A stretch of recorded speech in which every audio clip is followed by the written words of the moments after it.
Syafi'ina maulana Muhammad ibni Abdullah salatan wa salaman daimaini bidawami mulkillah wa ala alihi wa sahbihi adada kulli daratin alfa marrah. Qalu subhanaka la ilma lana illa ma 'allamtana innaka antal alimul hakim. Qala Allah ta'ala rabbi shrah li sadri wa yassir li amri wahlul 'uqdatam min lisani yafqahu qawli amma ba'd. Hadratal muhtaramin yang semalakan segenap hadirin wal hadirat, wabil khusus para tamu dari PD MPI Jawa Tengah, Umi Ayu dan segenap pengurusnya, dari PW MPI Purworejo yang saya muliakan Umi Najwa dan segenap pengurusnya, wabil khusus Sahibul Bait Bapak Haji Mansur dan segenap ahlu baitnya yang saya muliakan. Marilah kita bersama-sama membacakan rasa syukur kita kehadirat Allah Subhanahu wa taala dengan iqrarut tahmid alhamdulillahirabbil alamin. Shalawat salam kita aturkan untuk uswah Nabi panutan kita Nabi besar Muhammad sallallahu alaihi wasallam. Nabi yang semoga kita semua termasuk umatnya yang dibanggakan dan besok berhak mendapatkan syafaatnya. Amin Allahumma amin. Pada kesempatan kali ini kami juga mewakili dari teman-teman di Purworejo, terima kasih atas kunjungan atau silaturahim dari PD MPI Jawa Tengah. Semoga nanti MPI tambah maju, tambah besar, tambah kuat, dan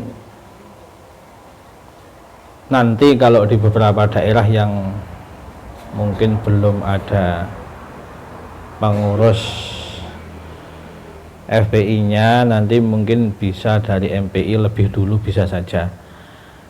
Jadi kita belajar dalam sirah Nabi bahwa yang pertama kali masuk Islam itu bukan Abu Bakar tapi Khadijah. Yang pertama masuk Islam itu Khadijah binti Khuwailid, istrinya Nabi, yaitu Khadijah Al-Kubra.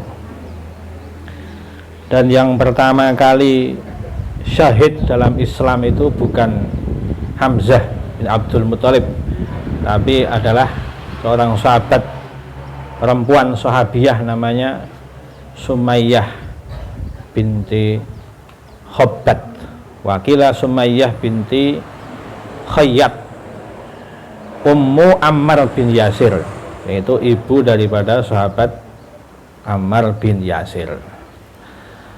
Nah, barangkali nanti ada beberapa daerah yang belum bisa terbentuk kepengurusan, misalnya seperti Wonogiri atau daerah Rembang misalnya, yang jauh-jauh. Nanti barangkali kalau tidak bisa ditembus para laki-laki, mungkin insya Allah bisa ditembus ibu-ibu nanti. Lebih dahulu MPI-nya berdiri tidak apa-apa, itu tidak harus terus MPI nanti mengikuti, nggak harus. Mungkin MPI-nya lebih dulu, lebih baik malah. Dalam kesempatan kali ini saya ingin membacakan sebuah kitab yang ringkas, dikarang oleh Hadratus Syekh Muhammad Hasyim Asy'ari, pendiri Nahdlatul Ulama. Tapi kitab ini kitab pendiri NU, tapi isinya FPI sekali ini isinya. Jadi kitab namanya Antambihatul Wajibat Liman Yasna'ul Maulid Bil Munkar, peringatan-peringatan yang wajib bagi orang-orang yang melakukan peringatan Maulid Nabi dengan kemungkaran. Beliau Hadratus Syekh Kiai Haji Muhammad Hasyim Asy'ari itu punya kumpulan kitab namanya Irsyadus Sari fi Jam'i Musannafati Muhammad Hasyim Al-Asy'ari. Nah, dalam beberapa majmuah atau kumpulan kitab itu ada kitab kecil sekitar 50 halaman namanya At-Tambihatul Wajibat Liman Yasna'ul Maulid Bil Munkarat. Karena sekarang ini kita di bulan Maulid, bulan Rabiul Awal, Rabiul Tsani itu ada banyak oknum-oknum yang membuat maulid dengan kemungkaran. Nah, ini dulu sudah diperingatkan sekali oleh Hadratus Syekh Muhammad Hasyim Asy'ari. Beliau mau mengawali kitab ini menceritakan pengalaman pribadinya. Qad ra'aitu fi lail isnin al-khamis wal isrin min syahr Rabiul Awal min surisan al-khamis wal khamsin ba'da alif wa salamiyah. Beliau melihat sendiri pada malam Senin tanggal 25 Rabiul Awal di tahun itu, beliau melihat beberapa orang yang mengaku para santri ini melakukan peringatan maulid di beberapa pondok pesantren itu di zaman beliau itu. Tapi maulidnya itu menghadirkan alat-alat musik yang haram, karena ada alat musik yang halal seperti dufuf nanti kalau sekedar rebana terbang atau istilahnya kencreng itu boleh. Tapi alat-alat malahi yang haram seperti seruling, piano dan lain apa organ kalau sekarang itu yang haram. Setelah selesai acara yang awalnya diawali dengan kebaikan, ada baca Al-Quran, baca hadis-hadis Nabi, tapi di akhir acara ada acara al-musamma'in daum bi pancak wuksu itu. Pencak atau wuksu semacam pencak silat atau tinju ini. Wadar bidufuf dan dipukul terbang. Tapi kullu dzalika bi hurulin niswati asnabin qaribatin minhum musyrifat. Di dekat situ ada perempuan-perempuan yang dekat sekali menyaksikan. Ada percampuran laki-laki dan perempuan, ada musik-musik, ada permainan yang mirip dengan judi, ada yang nari-nari, ada yang joget-joget, ada yang goyang-goyang, ada yang tertawa dengan keras, mengangkat suara, teriak-teriak di sekitar masjid dan di dalam masjid. Fanahaituhum wa angkaratuhum antil kal munkarat fatahfarraqu wansarafu. Ki Hasyim Asy'ari itu melihat sendiri, beliau cegah, beliau ingkari, beliau bubarkan. Wah, ini kan FPI sekali ini. Kalau sekarang itu mungkin nggak berani FPI bubarin Maulid Nabi itu. Yang berani bubarin paling tempat judi, tempat maksiat. Tapi karena Maulid Nabi isinya kemungkaran, ini dibubarkan sendirian oleh Hadratus Syekh Kiai Haji Hasyim Asy'ari. Masya Allah. Kalau sekarang mungkin beliau akan dituduh radikal, intoleran mungkin ini. Jadi dalam kitab beliau ini beliau menulis beberapa tambih atau peringatan. Ada 10 at-tambih ya, peringatan. Ini kita lihat beliau ini, Masya Allah, tempat maulid yang isinya kemungkaran saja dibubarkan. Apalagi beliau ini kita tahu dalam sejarah melawan Jepang, jihad melawan Belanda, resolusi jihad. Mungkin kalau zaman sekarang itu ya beliau akan menangkap sendiri oknum-oknum NU yang korupsi dana haji, mungkin begitu, mungkin kira-kira itu. Antabihul awal.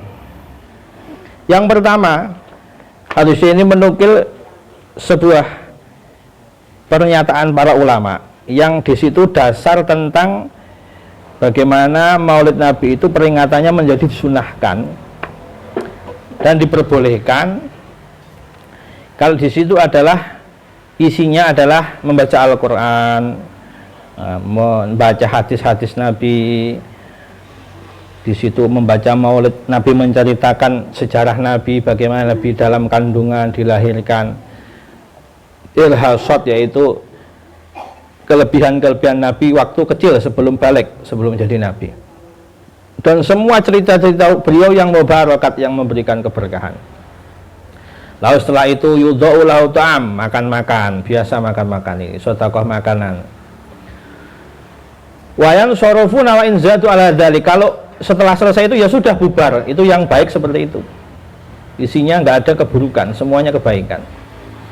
Wa inzatu ala dzalik ad-darbat tufuf ma'amurat dalil fala ba'sa bil. Andaikan ada yang pakai rebana, kata beliau, pakai terbang, pakai kencreng itu boleh, nggak apa-apa. Yang penting pakai adab.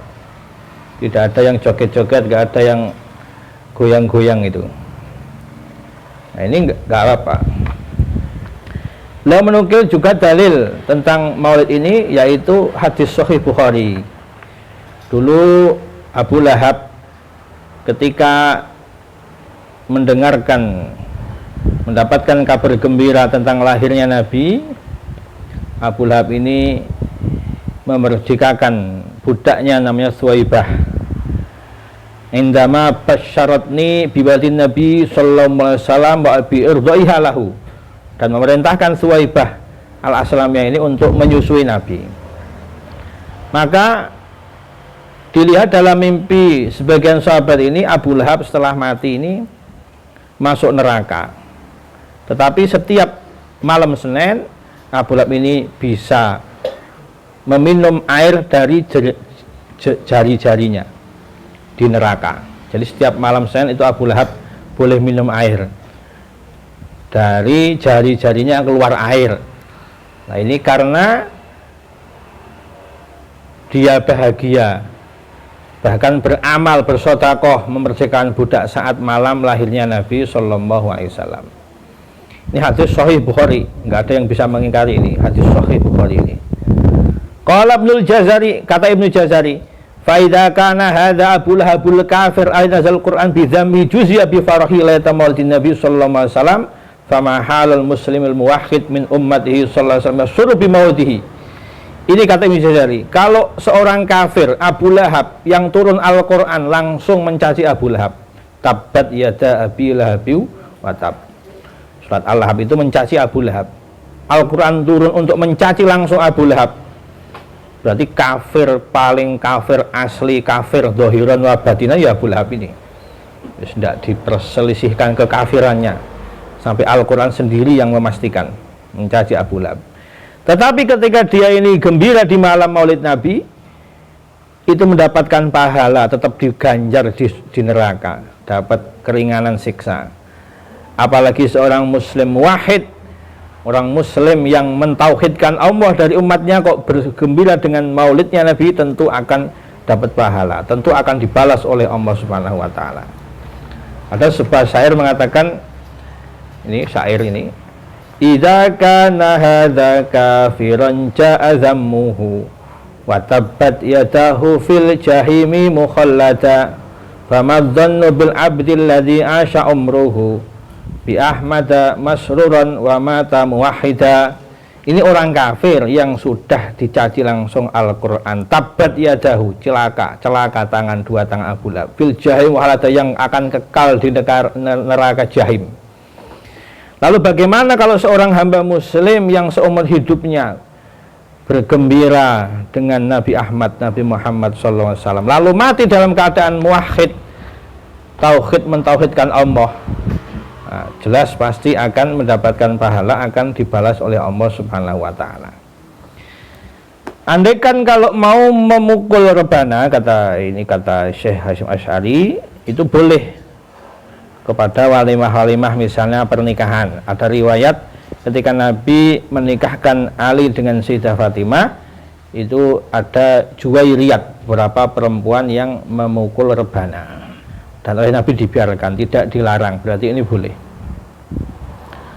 Dan juga ketika ada orang-orang yang memuji para syuhada Badar, ada riwayat dari Imam Bukhari. Dan juga ada hadis faslu ma bainal haram wal halal ad-darbu biduf, memisah antara yang haram dan yang halal adalah mukul rebana. Dan juga ada hadis alinu hadan nikah waj'aluhu fil masajid wadribu alaihi biduf, umumkan pernikahan, nikah itu sunahnya diumumkan, dan dilakukan di masjid-masjid dan memukul rebana. Itu ada perintah dalam hadis.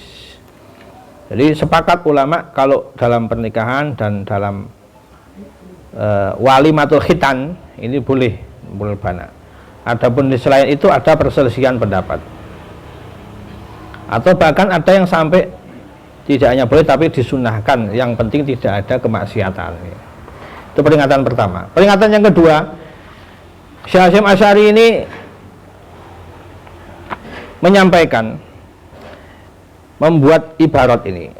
Kalau peringatan maulid dengan keharaman seperti yang beliau sifati tadi, yang beliau bubarkan itu, berarti hadir di situ menjadi haram.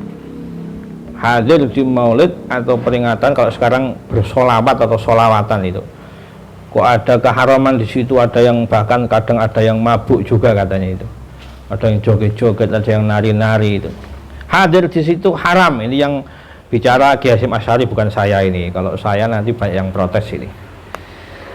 Dan i'ta'ul mal ajlihi, nyumbang ikut haram. Masya Allah, hadir haram, nyumbang ikut haram. Jadi kalau kita mau hadir seperti itu, kok kira-kira ini ada keharaman, lebih baik balik kanan ya. Nggak usah hadir, nggak usah nyumbang juga, karena menyumbang, kata Syekh Hasyim Asy'ari ini, fa inna dzalika kullahu haramun syadidut tahrim, semuanya adalah haram dan sangat haram, kata beliau. Dalam Al-Qur'an Allah Subhanahu wa taala berfirman, wala tasubbul ladzina yad'una min dunillahi fayasubbu adwan bighairi ilm. Allah melarang kalian ini mencaci maki Tuhan-Tuhan selain Islam. Nanti sebabnya mereka orang-orang kafir akan mencaci Allah karena adwan bighairi ilm. Jadi ketika melakukan sebuah perkara yang sebenarnya itu boleh tapi menjadikan keharaman yang lebih besar, itu dilarang. Atau bahkan mungkin bisa dikatakan sunnah. Jadi orang mencaci maki Tuhan-Tuhan selain Allah itu kan tidak haram. Kita nyaci maki berhala, misalnya patung-patung sembahnya orang musyrik, itu kan nggak haram, karena memang mereka ini ya pantas dicaci karena sekutu Allah. Tapi Allah melarang. Kenapa dilarang? Karena dari sebab itu menjadi sebab keharaman yang lebih besar, yaitu akhirnya orang-orang kafir membalas mencaci maki Allah. Nah, ini dari ini diambil istimbat hukum oleh dalam tafsir Al-Baidawi, bahwa dalil kalau ketika sebuah ketaatan, yaitu maulid Nabi kan ketaatan, tapi menjadikan maksiat, maka wajib tarkuha fa inna ma yu'addi ila syarri syarrun. Sesuatu yang menjadikan sebuah keburukan maka dianggap buruk meskipun itu ketaatan. Ini beliau mencontohkan di zaman beliau melihat sendiri kejadian di daerah qaryah yuqalu laha Siwulan min a'mali Madiun. Daerah namanya Siwulan, Kabupaten Madiun. Ini tempatnya PKI dulu, Madiun itu. Ini beliau melihat sendiri bagaimana maulid di situ dibuat dengan keharaman di Madiun itu, kata Syekh Hasyim Asy'ari ini. Di mana bercampur laki-laki perempuan, ada fitnah yang membuat banyak kerusakan. Akhirnya kerusakannya ini merembet kepada bentuk-bentuk yang lebih besar lagi. Nah, ini belum mencontohkan itu.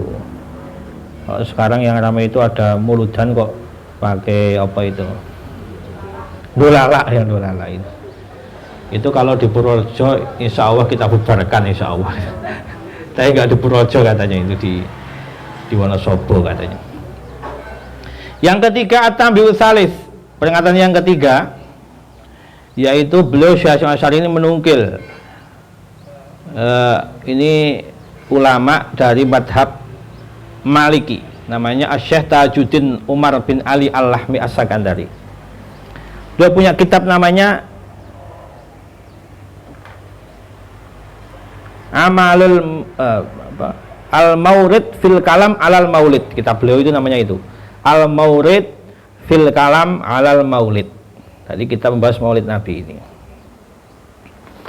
Jadi peringatan maulid yang seperti digambarkan itu dengan isinya kemaksiatan tadi itu tidak pernah dilakukan oleh para salafuna, orang-orang mutaqaddimi ahli ta'ah.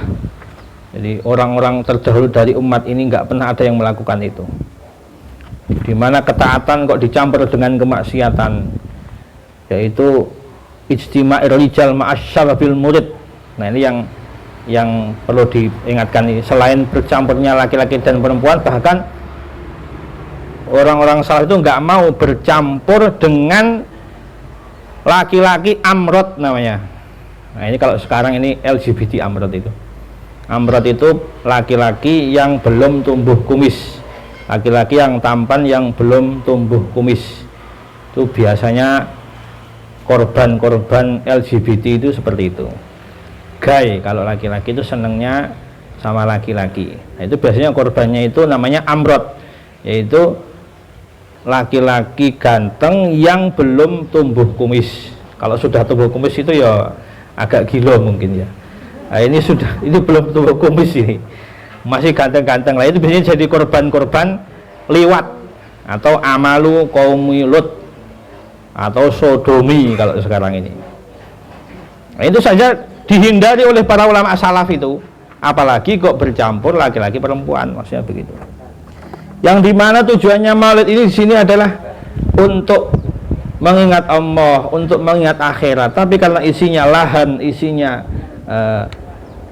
lahwi wal istighraq wal initof, di situ ada fatinat mukhtalitot, perempuan-perempuan yang menyanyi-nyanyi misalnya, atau yang joget-joget, yang goyang-goyang, lenggak-lenggok. Nah, ini membuat lupa dengan akhirat.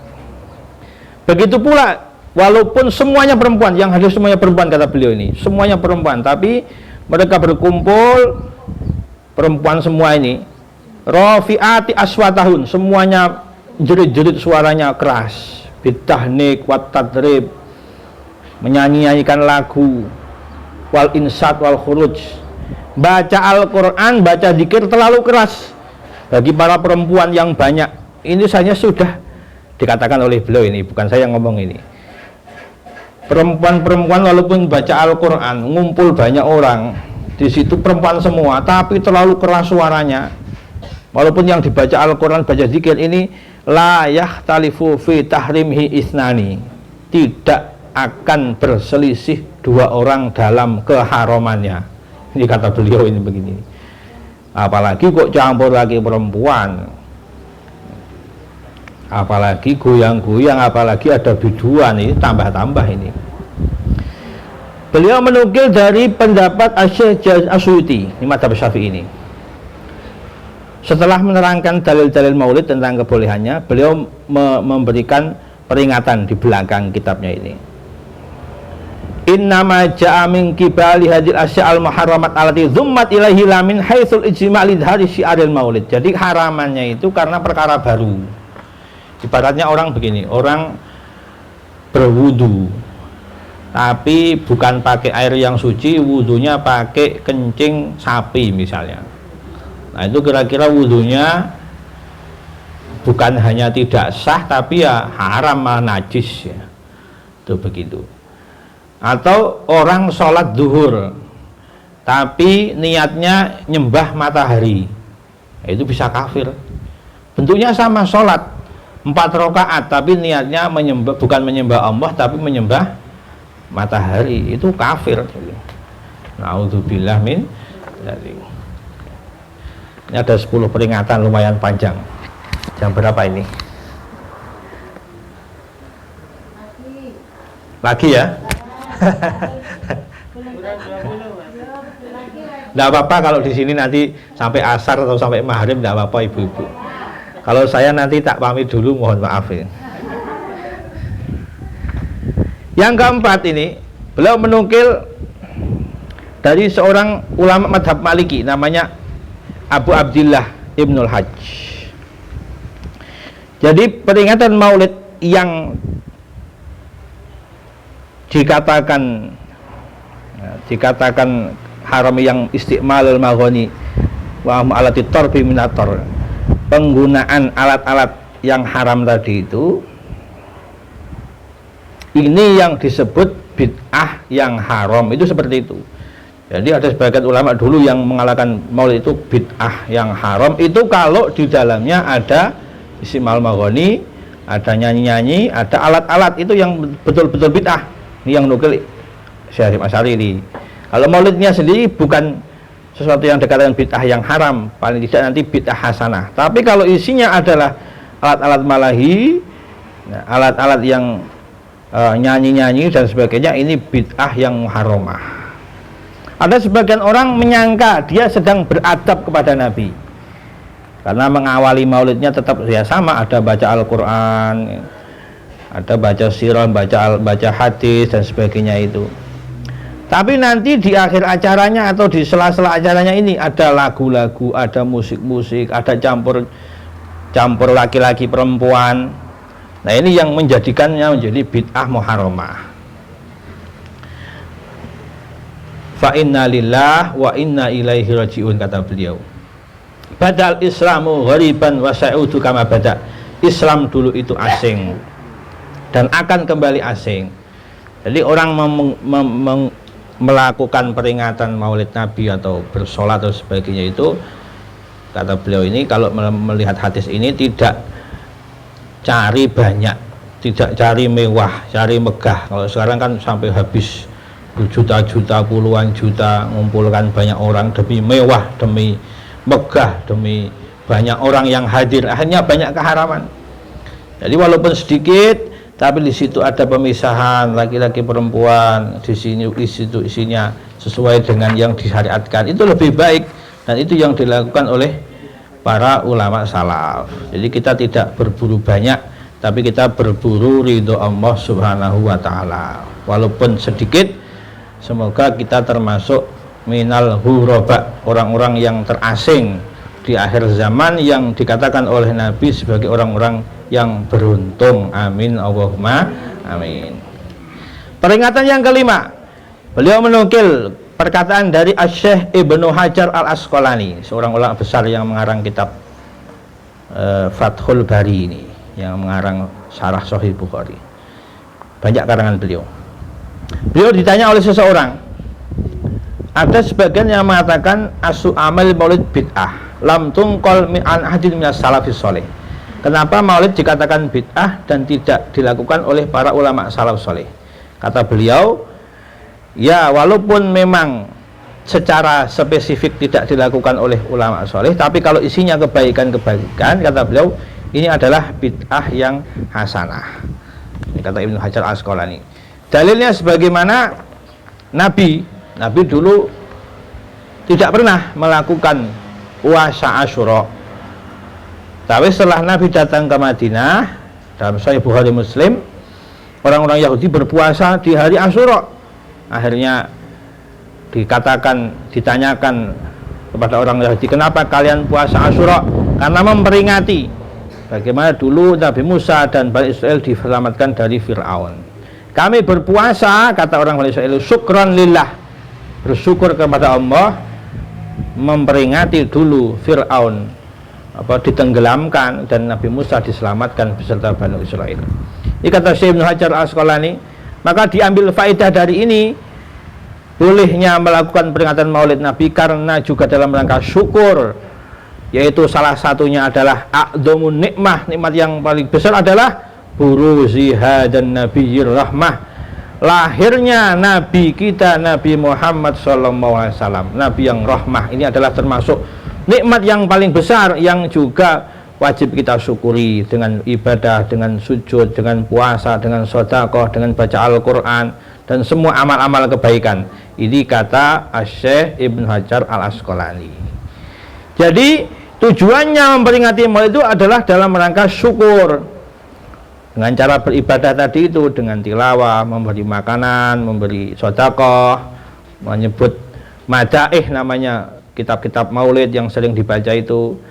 Ada di situ menjelaskan tentang zuhudnya Nabi, mengajak kepada pembersihan hati, mengajak kepada kebaikan, beramal untuk akhirat dan sebagainya, tanpa ada al-lahwi was-sama'.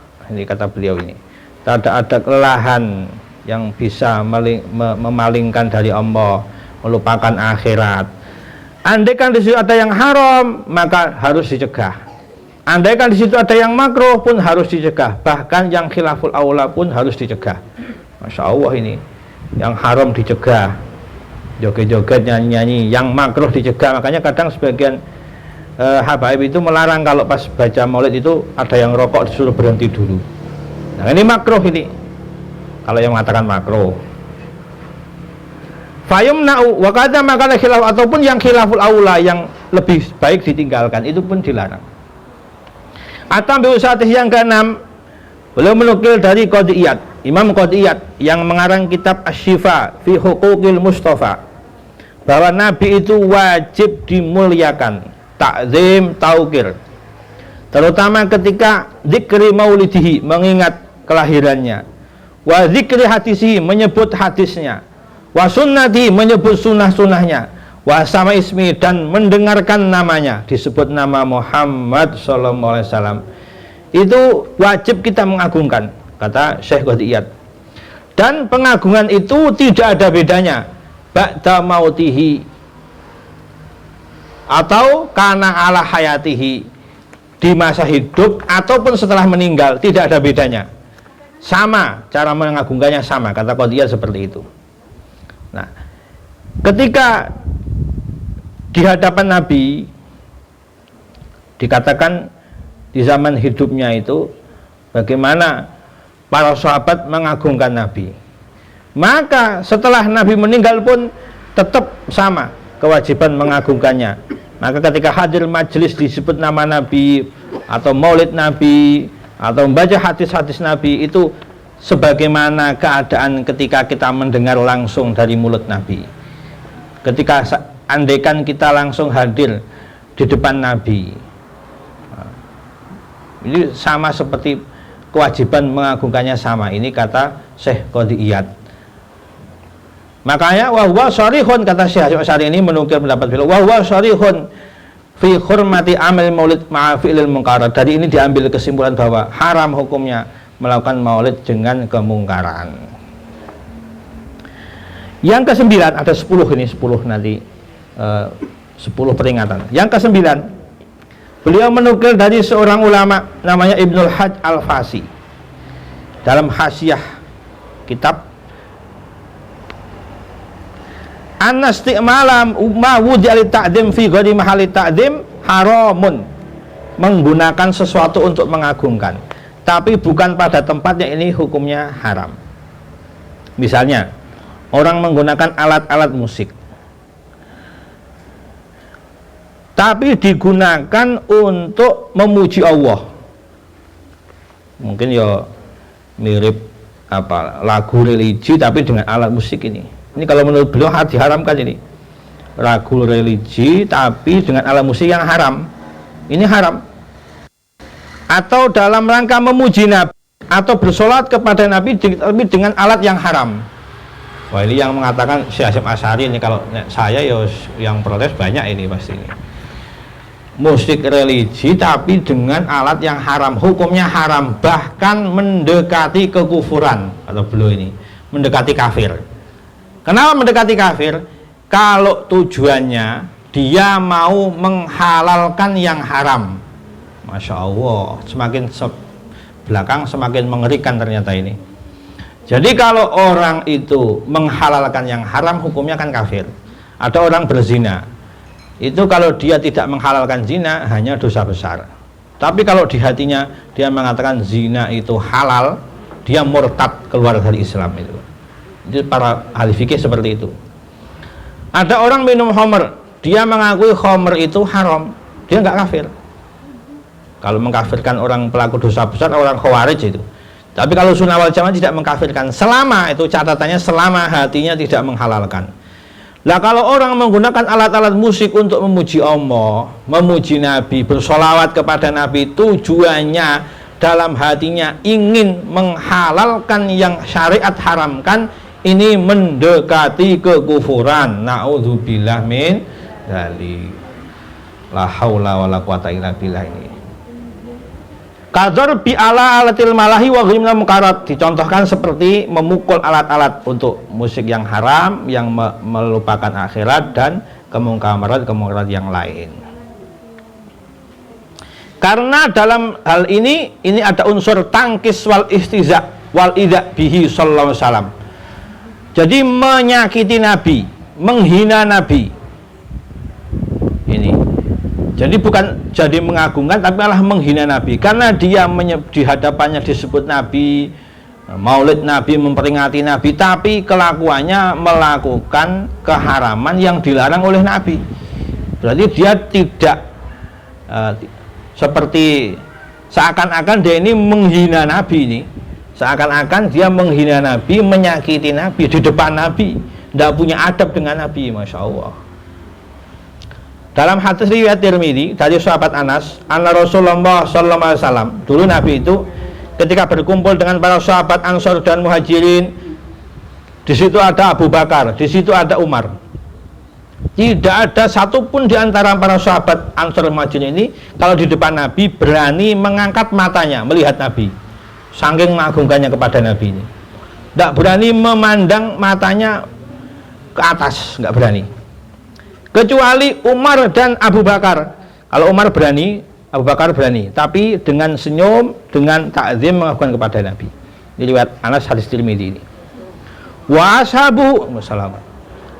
Dan sahabat yang lain di sekitarnya itu ka'annama ala ru'usihimut thair, menunduk semua, nggak berani mendongakkan kepala, seakan-akan kalau ada burung di kepalanya itu nggak terbang, saking antengnya semua itu, nunduk semua itu, Masya Allah. Ini bagaimana kita melihat para sahabat mengagungkan Nabi sampai seperti itu. Nah, kok sekarang orang katanya memperingati maulid, mengagungkan Nabi, malah tidak adab kepada Nabi. Ini berarti menghina dan merendahkan Nabi, Masya Allah. Oh, tadi ini yang ketujuh ya, yang ketujuh tadi saya salah baca, tadi bukan ke-9, ketujuh.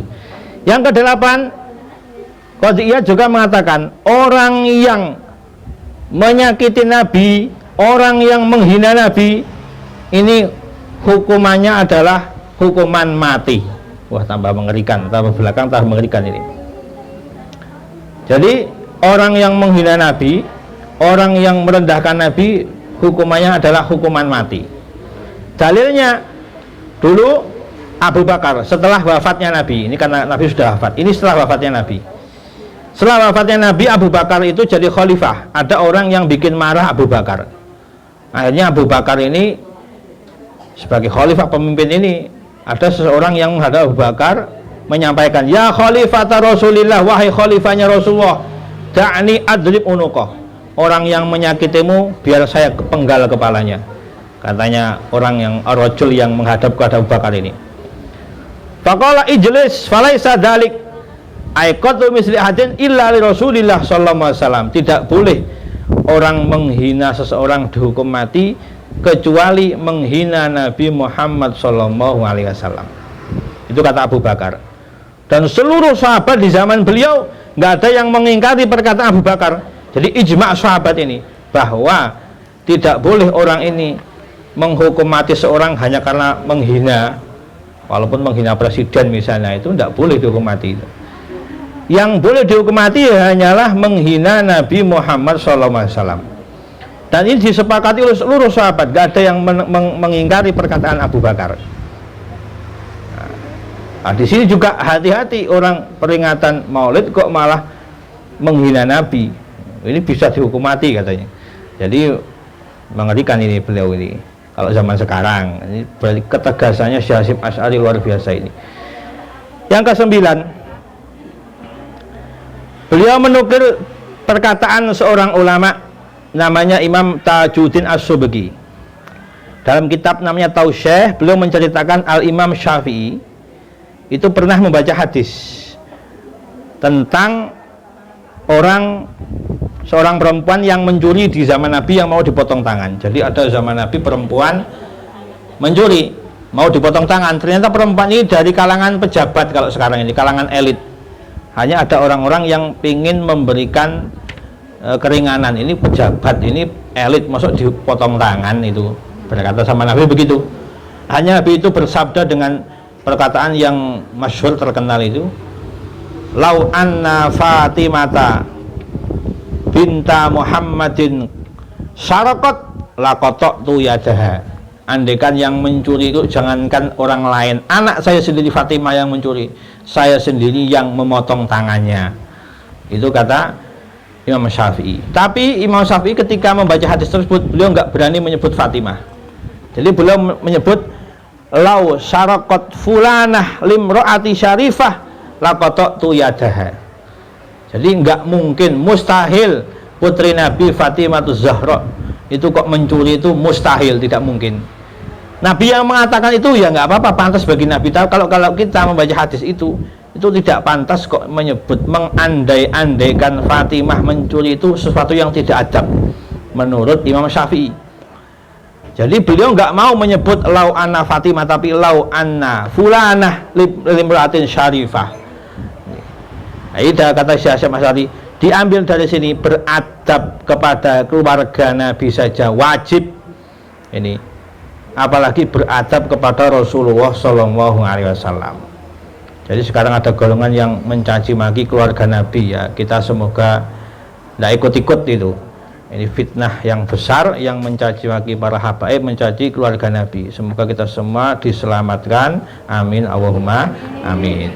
Yang terakhir ini, yang ke-10, yang terakhir, beliau menyebutkan beberapa kerusakan-kerusakan yang timbul dari maulid yang di situ ada keharaman.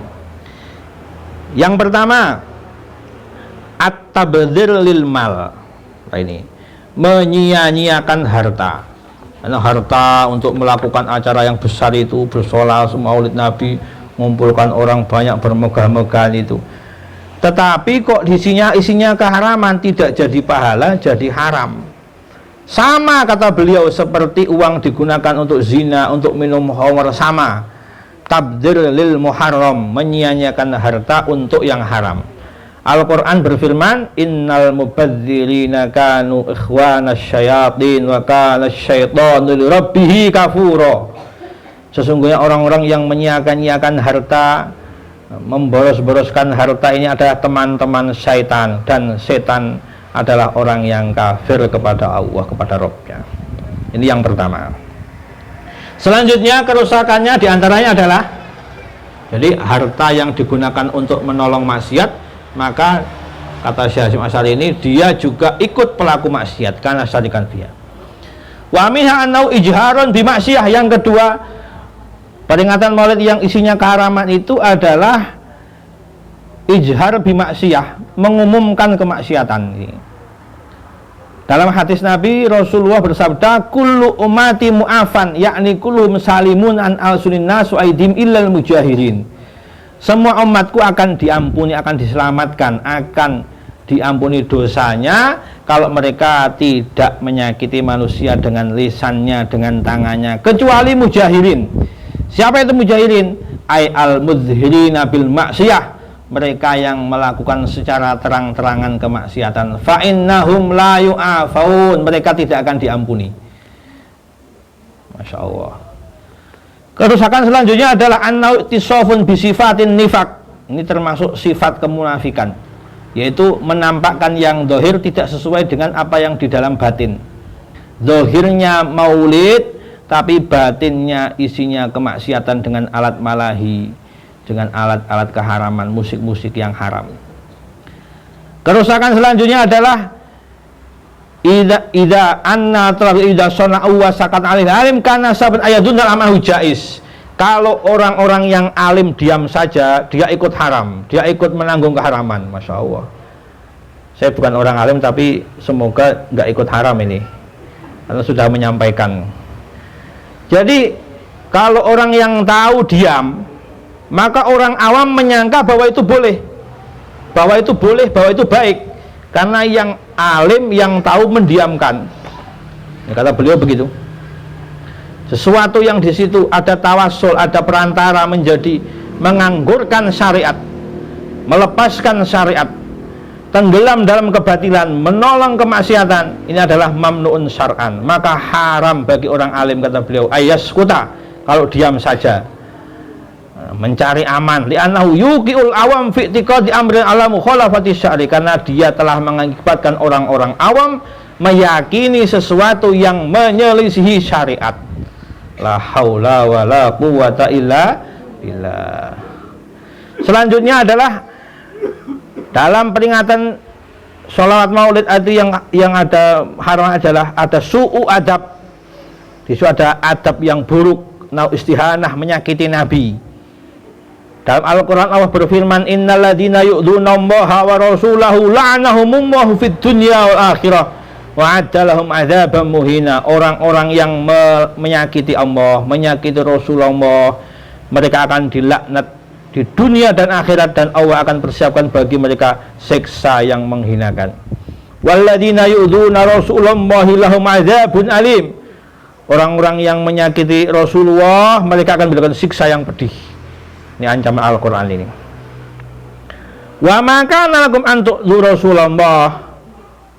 Termasuk wala anta juga jadi ada perkara yang mungkin perlu diingat karena ini setelah matinya Nabi.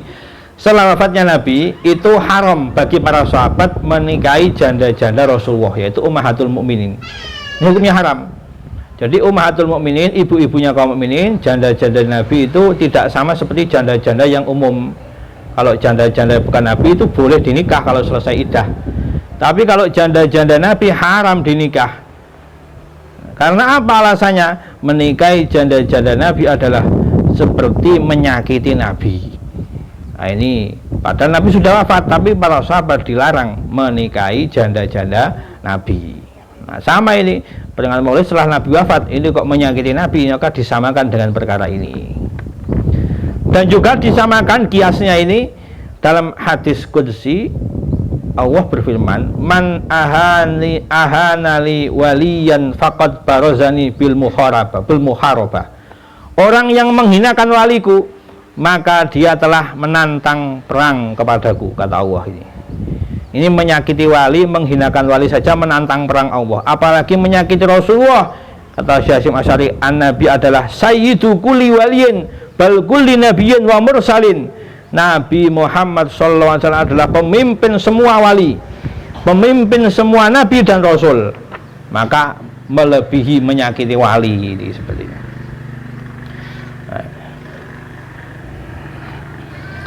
Sudah lumayan panjang ini.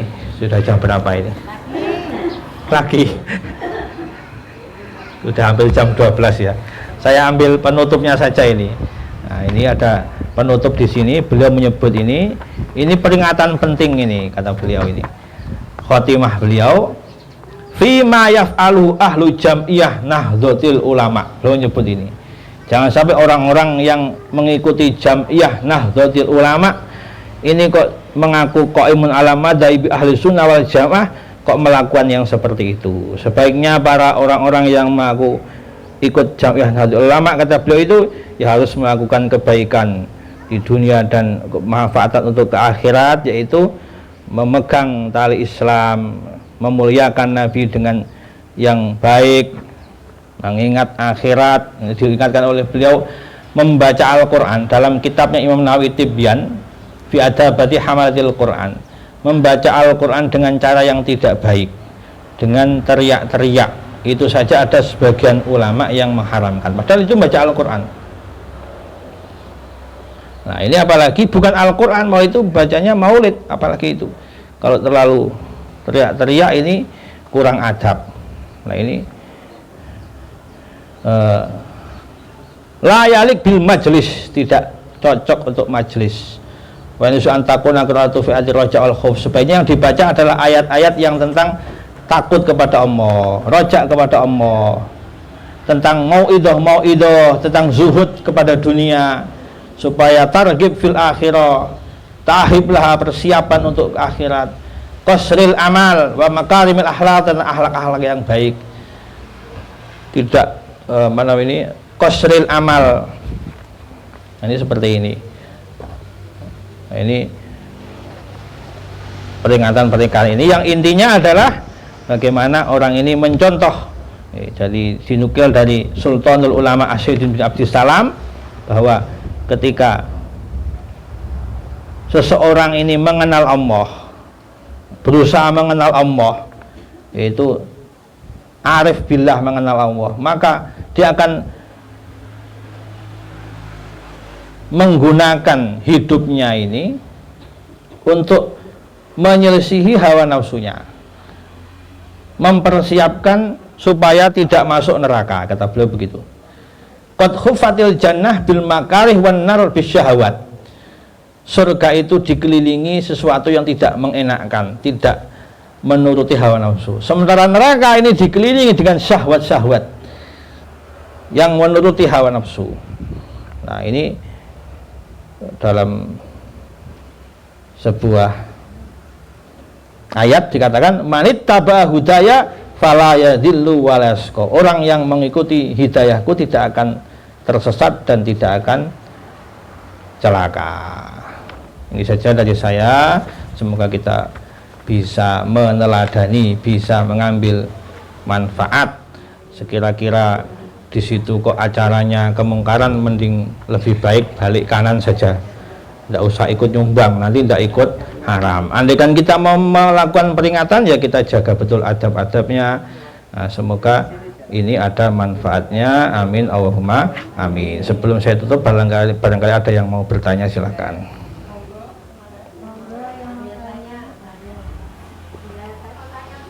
Iya.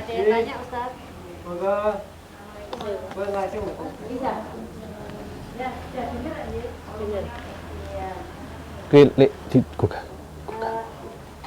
Yang kami tanyakan,